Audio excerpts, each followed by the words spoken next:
भगवान की कृपा होती ही क्यों है? भगवान ने कृपा करके मनुष्य को यह जन्म दे दिया है। यहाँ पर जितने संसाधन है वह उस व्यक्ति के लिए उपलब्ध है। अब यदि उसकी श्रद्धा ग्रंथ में, अच्छे कार्यों में, भगवान में नहीं है तो भगवान उस पर कृपा किस प्रकार से करेंगे? जो आपके प्रारब्ध हैं उसके अनुसार ही आपका स्वभाव बना हुआ होता है, और उस स्वभाव के अनुसार ही यदि आप कार्य करते रहते हैं तो फिर कुछ और करने की आवश्यकता नहीं है, क्योंकि किस व्यक्ति का कल्याण होना है और किस व्यक्ति का कल्याण नहीं होना है यह सब तो प्रारब्ध अनुसार आप कहें कि लिख दिया गया है। परंतु क्या प्रारब्ध आपको कर्म करने से रोकता है? ऐसा नहीं है।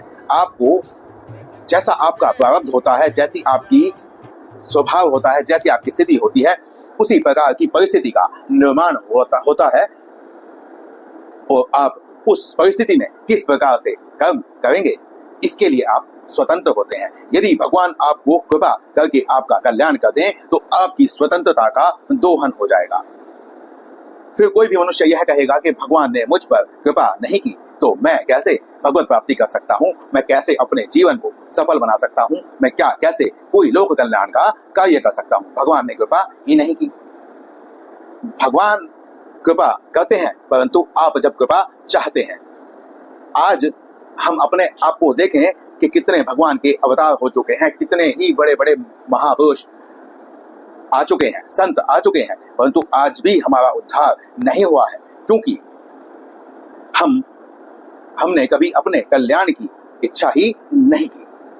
हम जन्म ले रहे हैं, मृत्यु को पा रहे हैं, जन्म ले रहे हैं, मृत्यु को पा रहे हैं। इसका अर्थ यही है कि हम अभी तक कल्याण नहीं चाहते थे। अगर भगवान कृपा से कल्याण करते तो हमारा तो कल्याण हो चुका होता।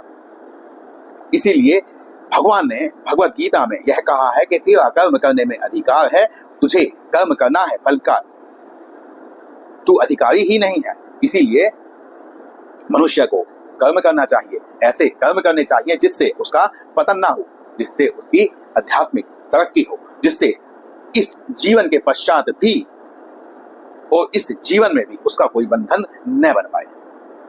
तो कर्म तो इस प्रकार के मनुष्य को ही करने पड़ेंगे।